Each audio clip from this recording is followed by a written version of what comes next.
Hey guys. So at the end of every day camp, 2-week day camp, I always give the family an instructional video that's unique to their dog, that has information that's particularly relevant to how their dog responds to different training experiences. And so welcome to the Boone instructional video, and a little bit of Daisy too. So I wanted to start, the first section of this video is really intended to be an overview that has reminders and fundamentals that if you keep replaying this for yourself and really absorb this material, everything else will be easier for you. So even if you don't play the whole video multiple times, always revisit this part. So in 10 days of camp, what I am able to do is develop a foundation of understanding and, in most cases, pretty decent early beginner compliance with different commands.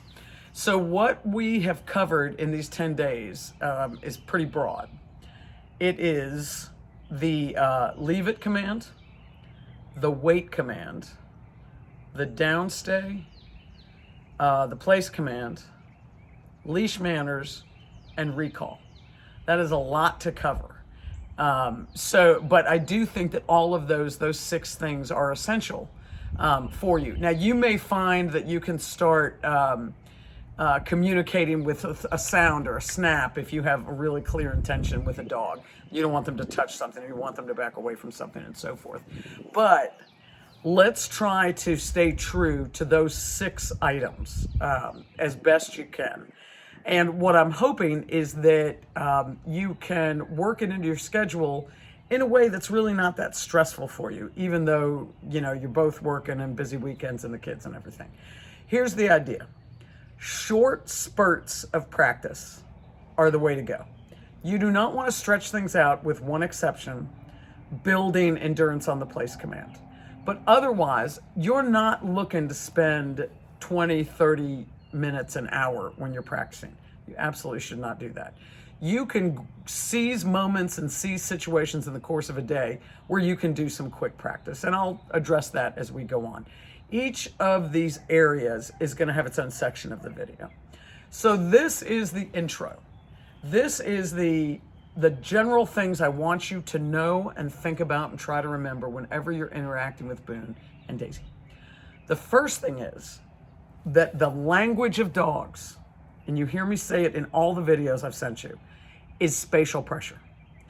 Dog, human.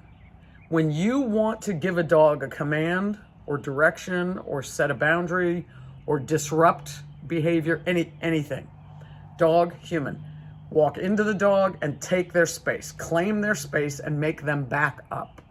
Whether they back up an inch or back up 6 feet, your backing them up is an act of claiming their space and an act of asserting yourself as the leader in this situation. You are taking ownership of whatever's happening in the room, in the yard, wherever the place is. So if you want to tell a dog, wait, move into that dog, make them back away from whatever it is they're waiting for, whether it's food or an open door. When you say to them, wait, you back them up. Spatial pressure is something you will practice forever, all the time. It is not just something you use when you're practicing obedience. Anytime for the rest of the lives of the dogs and every dog thereafter, if you walk into a dog and make them back up, you have their attention. You are speaking their language. It is not punitive. It is not dominant. It is not alpha. It is just direction, but it is direction that resonates with a dog. So remember me saying this to you. You want to get the dog's attention? You want to calm the dog down? You want to stop the dog from doing something? Spatial pressure. Whether or not you need to back a dog up 6 inches or 6 feet depends on the situation. The more you back a dog up, the more respect. The more you back a dog up, the calmer. So you may just need, sometimes spatial pressure looks just like a lean in or a hand up. You can provide spatial pressure with any part of your body. Hold a leg out, which you might see me do in videos. Spatial pressure is not about blocking. You can block, because you don't want the dog to get past you. You can play goalie for a minute, but ultimately move that dog backwards. Sometimes you bump into her, sometimes you just lean at her. It varies. But I want you to think about that conversation. You say wait, you back her up. You say leave it, you back her up.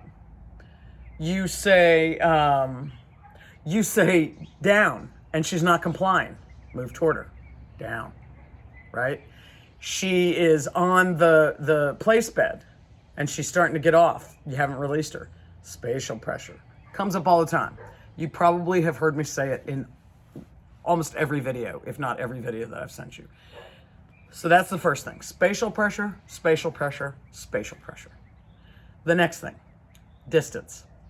In the brain of a dog, distance is respect. So you will see me in later videos, particularly leave it and the wait command. Those are two commands that make it easier to demonstrate this. But the idea is that if there is something the dog wants right here, could be food, could be a guest who just walked into your house, could be an open door, anything that's drawing Boone toward it, anything that she's getting excited about or wants to get to. If you want to tell her leave it, you don't get to jump on that person, or leave it, you don't get to pick up that food or that toy, whatever it is. You want to say leave it to her before she gets to said thing. And when you say it, you want to back her away. So when you're telling her to leave it, toy, treat, human, you must say to her, not just back up, but keep your distance.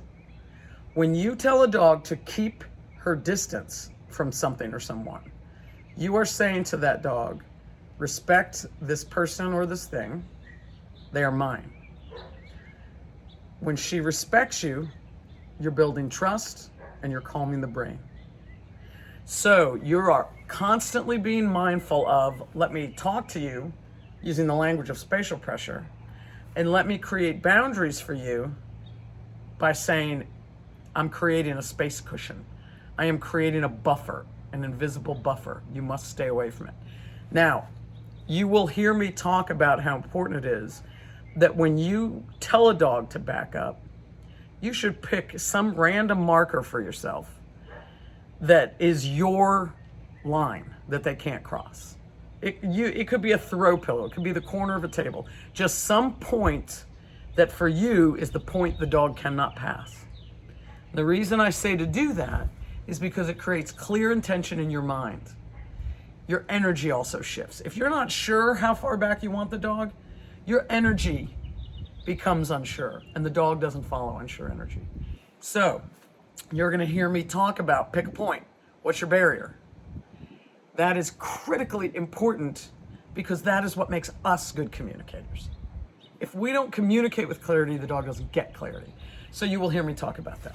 So, spatial pressure to communicate, require distance to calm and earn respect, and be clear about exactly, precisely how much distance.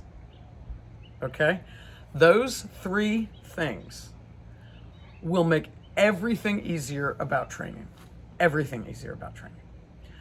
If you incorporate that into the language that you speak, into the communication that you have with your dogs, so many things are going to become easier, regardless of whether commands are coming out of your mouth. So that's the first set of fundamentals. The next thing, when we are working on training with dogs, first off, like I said, short, 5 minutes, 10 minutes max. End on a good note. Try to end on a good note. Those are easy. Here's the more challenging thing. Don't take it so seriously. Don't think about it in terms of, why is this dog not being compliant? This dog isn't doing it. This dog is stubborn. This dog is whatever. If the dog is not being compliant, we have to ask ourselves, how do we reach this dog? How do we draw this behavior out of a dog? We're the humans. We're the ones with critical thinking skills. So don't think that because any dog, and certainly a dog as young and as new to obedience as Boone, do not think that because a dog has had obedience training of any level, that makes it an automatic. You don't push a button these dogs have emotions. They respond to human energy. They respond to other dog energy. Lord knows Boone has so much prey drive that she notices gnats that are 6 feet away from her. So you have a lot of things, depending on where you are, that are making it hard for a young dog with really strong prey drive to focus on you. So we have to find ways to get her attention. The things I mentioned, spatial pressure and so forth, are good tools. A lot of times, you will be wise to keep a leash on her, even if you're not sure you're going to need it. She is a young dog. You are in the early stages. Keep a leash on her, because you may need it to move her and redirect her. You may need it to help you with the down by stepping on it. You may need it just to get her attention, a little tap tap if something's distracting her. So think about, always have a leash nearby. Put it on if it will be helpful. There's no such thing as cheating. There's no such thing. Anything that you need to do, anything that facilitates and helps her understand is cool. Lastly, patience, patience, patience. If you can outlast, if you can reset and repeat and reset and repeat, you are going to achieve success. You are going to take 2 steps forward and 1 step back. Some days she's probably going to look at you like she has never heard that command in all her life. You need to laugh your way through it. You need to just be consistent, eyes on the prize, rinse and repeat, rinse and repeat. If you can only get 1 or 2 good repetitions out of her, then call it a day. Do not set yourself up for frustration or her up for over fatigue or failure or frustration. Okay? Have fun with it. Boone is an incredibly smart dog. You can train her to do anything. The flip side of that is that she will be a challenge for you sometimes. And not because she's stubborn, but because her brain is constantly in motion. That's why we love her. That's why she's going to be a great hunting dog. All right, so next sections are coming up for each of these commands, and hopefully it'll be some helpful direction for you as you begin practicing with her.